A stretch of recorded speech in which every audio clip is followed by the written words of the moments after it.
I screamed my lungs out as I saw my dear husband lying on the bathroom floor. His nose was bleeding and bruises were visible all over his body. He just came home from a 1-month business trip, and I could still remember he was having a fever as he traveled to the States. And now, he was lying unconscious. I immediately checked on his pulse and I panicked when it beat so slow. I started to call the ambulance, and in one instance, they came. I cried my heart out as I saw my husband being carried by a stretcher. The medical staff were all surrounding him, checking his vitals and injecting IVs into his arms. I couldn't bear to witness this situation. He is my rock and my hero, and I couldn't afford to lose him this early. I have always told him to have his health checked because I have been noticing changes in his condition. He started to have dark bruises all around his body, and he is constantly having high fever, which concerns me the most. I even insisted on letting him stay at home and not attend their business, but he kept on telling me that it is needed for his promotion, and it is something I cannot argue with him. Because my husband Donald is a very workaholic man. He never lived a day being unproductive. He would constantly work and work until he burned out. But he told me that it is his passion and he loves working to support us, his family, and to allow himself to grow in his career. And as a loving spouse, I supported and took care of him because I want all the best for him. Because I can attest to his goodness. He takes care of me. He loves me more than I could ever imagine. And he protects me at all costs. Now it breaks my heart to see him suffering in pain. Whatever it is that he's feeling right now, I want to take it away from him. As soon as we got to the hospital, he was rushed to the emergency room. I could see the doctors' worried faces as they checked on him. I am so worried about what the doctor's diagnosis will be. But I have to be strong for him because I know that he will get through this. After a few moments, I heard a loud banter coming from the hallway. I recognized the voice immediately and I started to have a panic attack. Her voice was so loud and I was so angry. My heart started to beat so fast as if a familiar traumatic experience was building in my heart. The voice started to become more audible until I saw her. My mother-in-law, Sheena, with my sister-in-law, Lori. Both of them are heading in our direction, mad and frustrated. As soon as Sheena saw me, I could tell that her face fumed with madness. She came near me and slapped me so hard that the impact echoed throughout the hallway. Everyone gasped, all their heads turned towards us and started to murmur. My cheeks numbed in pain. My sister-in-law Laurie slapped me on the other side again, and this time people started to gather around us. "What happened to my son? What did you do to him?" I could feel my head throbbing and the burning sensation on my cheeks. I couldn't believe they were asking me this question. I didn't do anything. Liar! My brother got hospitalized because of your responsibility. That is not my fault. You knew all too well that I played my part as his wife. Oh, do shut up, witch. If anything happens to my son, I will blame you for everything. She rolled her eyes at me and proceeded to walk towards the reception area again. She kept on asking about the operation. All eyes were fixed on me. I feel so ashamed of what she did. I was so helpless, and it felt like everyone in the room was judging me. Then I heard Lori whispering to her mother. It was not even a whisper to begin with. "Mom, what will happen now? I still have to go to Bali to meet up with my boyfriend. Donald is in a critical condition. All of their money will be used in his operation." Lori depicted a frustrated and panicking reaction. My heart breaks from what I heard. The two of them are always controlling our finances. My mother-in-law and sister-in-law both feel like they're living a billionaire's life as they lavish and use our hard-earned money for their good. That is why my husband has to constantly work day and night just to sustain and provide for their curated lifestyle. And now they still have the guts and audacity to think about themselves and to use the money intended for my husband's recovery? They are more than selfish. Don't worry, love, we will make a way. You will get to Bali and meet the love of your life. I fear for my husband and his condition. This has happened before as well. When I needed money for the injury that I acquired at work, my husband was out on another business trip at that time, so my mother-in-law had control over my husband's credit card instead of me because she insisted on doing so. That's why I wasn't able to get admitted immediately because I wasn't able to pay for my therapy. I begged her to help me and to give me some money because, after all, it is my hard-earned money. I worked hard for it and she will just have full control over it? I felt so helpless because she even threatened to hurt me if I told my husband about my injury. And then I discovered that Sheena allowed Lori to use all the money for her birthday party. They threw out an extravagant and glamorous party using my money while I was fighting for my life in the hospital. It was a very traumatic experience for me, and I don't want my husband to experience it as well. That experience alerted me to check on our bank account quickly, but as soon as I checked it, my heart shattered into pieces. The money was transferred to another account and it is Lori's. This is so mad. Why are they doing this to us while my husband was still on his 6-hour operation? I confronted them, and while I was approaching them, there were no signs of any concern or any remorse for my husband. And the worst and the most inhumane thing that they did was that they were even counting the money they just withdrew from my husband and my bank account. I wanted to slap them right there and then. I also want to shout at them and ask them how cruel they can be. They are ruthless and insensitive. It feels like they have no love for their family, their blood, and everything makes sense because there was a time when I overheard them talking about Donald being an adopted child. They don't see Donald as he is, a loving son and a kind person. They have always mistreated him, tormenting him that adopting him was a bad idea because they blamed him for the reason why their family was broken. After all, Sheena's husband divorced her, but it is due to her bad attitude, and Donald has always been so sickly since birth.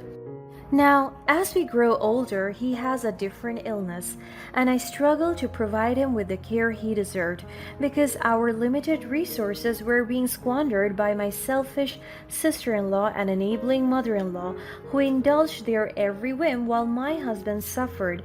Their insatiable desires left me helpless, unable to give Donald the best possible care. It was a constant reminder of how little I mattered in their eyes. And look at this right now, it got worse. I feel so sorry for my husband. I want to fight for him. I approached them and asked for the money they stole. Yes, they stole it. I will label it like that. I know you withdraw all the money from our bank account, please. I need it back for Donald's medical expenses. Sheena just gave me an offended look. Excuse me? My son owns this money and he makes this for us, so we will use it as much as we please. And for goodness sake, he is your husband. Pay for his hospital bills instead. Do you expect my son to pay his bills? What's your role then? I closed my eyes to contain my anger. Please, he's your son. It's our shared account and all my money was in there too. Help us. She just laughed at me.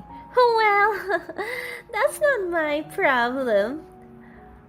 I ruffled my hair in frustration. This is so crazy. What will you do with the money then? Have you seen your son suffering in the operating room? She rolled her eyes at me. Of course, I'm not blind, and besides, it's not that fatal anyway. He will get through it. Laurie needs the money more. My jaw dropped out of disbelief. I never thought a heartless mother like her would exist. I just couldn't believe it. And then the doctor suddenly went out of the operating room with a concerned face. He immediately looked for Donald's family and I stepped in. He's in a very critical condition. We found lots of cancer cells in his skin and it is dividing fast. They are slowly consuming the entire body. We need bags of type AB minus blood within an hour or we will lose him. I gasped in shock that I almost collapsed to the floor, but the doctor held me. I am sorry, we're doing our best now. I couldn't contain all the information that he told me. My mind floats and I couldn't comprehend what is happening.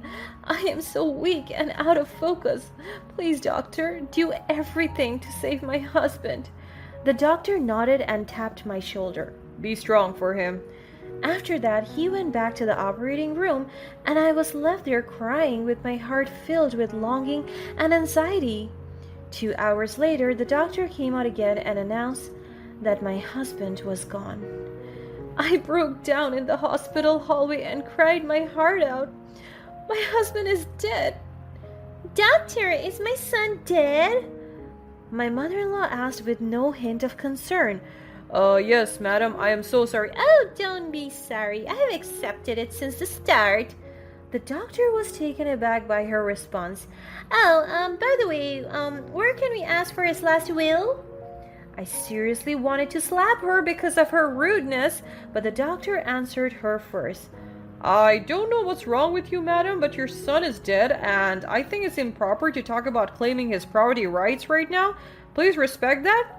She just rolled her eyes and walked away. She's very heartless.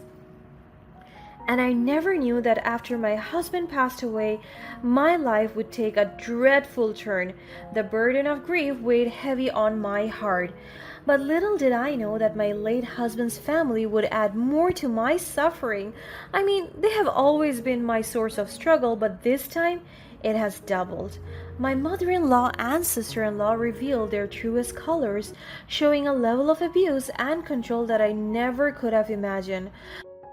When my husband was alive, they only gaslight me and control our finances, but now they have truly crossed the line. As if losing my husband wasn't enough, I soon found myself at their mercy. Sheena and Lori gained control of our entire estate, claiming it as their own. They treated me as nothing more than a servant, expecting me to work tirelessly to provide for their every want and need. To add insult to injury, they would introduce me as their maid to their guests and friends, stripping away any dignity I had left. Then came the fateful day when Lori, the epitome of greed, announced her engagement to a wealthy man, the one that she met at Bali using my husband and my money. And now that my husband is gone, it was clear that they were only using the man for his money, another victim, and the thought of their manipulative motives sickened me to my core. Little did they know that this wedding would become the stage of my ultimate revenge. As your servant, because that's what they call me now, a maid and worthless woman, they tasked me with planning Lori's wedding, unaware that their plan would ultimately backfire. As I delved into their preparation, I stumbled upon the truth hidden beneath their deceit. Their true intentions were exposed, and I couldn't allow their charade to continue.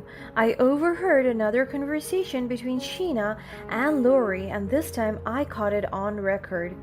Good thing you made that guy fall in love with you. Now that your brother is gone, we won't worry about how to get money. Good job, love. Lori giggled. He is so easy to fool, Mommy. He liked me immediately, and look at us now. We are getting married. It's time to steal that bag. Both of them laughed. You are just me, honey. Keep on doing that. I almost threw up as I listened to their sick conversation. They are twisted. The day of the wedding arrived, and as the guests gathered to witness this sham of a union, I mustered up all my courage. Standing before them, I took the microphone and laid bare their wickedness for all to see. I revealed their ulterior motives, exposing their greed and manipulations to the world. The shock and disbelief on their faces were priceless, and for a fleeting moment I felt a sense of triumph. At that moment, I took back my power. I refused to be their slave, their money making machine. I had suffered enough at their hands, and it was time for them to face the consequences of their actions. The revelation at the wedding party marked a turning point in my life, where I reclaimed my dignity and vowed to never allow anyone to mistreat me again. As the echoes of my words reverberated through the room, I saw the facade of my mother-in-law and sister-in-law crumble. Their carefully constructed world of lies and manipulation came crashing down, leaving them exposed and vulnerable. From that day forward, I vowed to live my life on my terms, free from their toxic influence. While the pain of losing my husband will forever remain, I am grateful for the strength and courage that emerged from the ashes of my suffering. I became the protagonist of my own story, refusing to be a pawn in their game any longer. And as I walked away from that wedding party, head held high, I knew that my revenge had been served. Walking away from the chaos and deceit that had consumed my life for far too long, I felt a renewed sense of purpose. No longer would I allow myself to be controlled and abused by my manipulative in-laws. I had taken a stand, exposing their true nature to the world, and it was a liberating feeling. In the aftermath of the wedding, I began to rebuild my life. It wasn't easy, as the scars of the past still lingered, but I was determined to create a future for myself that was free from their toxic grip. I sought support from friends and sought therapy to heal the emotional wounds that had been inflicted upon me. As time passed, I regained my self-confidence and rediscovered my worth. I focused on my well-being, nurturing my physical and mental health. I found solace in activities that brought me joy, and gradually the shadows of my past started to fade away. The legal battle that followed was arduous, but necessary. I fought tooth and nail to reclaim what was rightfully mine. With the help of a skilled attorney, I channeled the unjust claims my mother-in-law and sister-in-law had made on our property. It was a lengthy process, but justice prevailed, and I regained control over my husband's estate. The court victory not only restored my financial security, but also served as a powerful reminder of the strength I possessed. No longer would I allow myself to be pushed around and taken advantage of. I had learned the importance of standing up for myself and asserting my rights. Through this journey, I discovered my resilience and capacity for growth. I channeled my experiences into advocacy work, supporting others who had faced similar hardships. I became a voice for those who had been silenced, sharing my story and shedding light on the dark reality that many endure behind closed doors. As the years went by, my relationship with my late husband's family remained strained. While I harbored no ill towards them, I had made the conscious decision to distance myself from their toxicity. I focused on surrounding myself with a chosen family, individuals who uplifted and supported me unconditionally. Looking back, I realized that the wedding had catalyzed change. It was a turning point that set me on a path of self-discovery and empowerment. The revenge I sought wasn't about inflicting pain upon others, but rather about reclaiming my own life and finding peace within myself. Today, I stand tall, a survivor who has emerged from the depths of despair. The wounds of the past may still be visible, but they no longer define me. I have grown stronger, wiser, and more resilient than ever before. My journey continues, and as I forge ahead, I carry with me the lessons learned from the darkness. I embrace each new day as an opportunity to create a life filled with love, compassion, and authenticity. And in doing so, I honor the memory of my late husband, finding solace in the knowledge that I am living a life true to myself on my terms.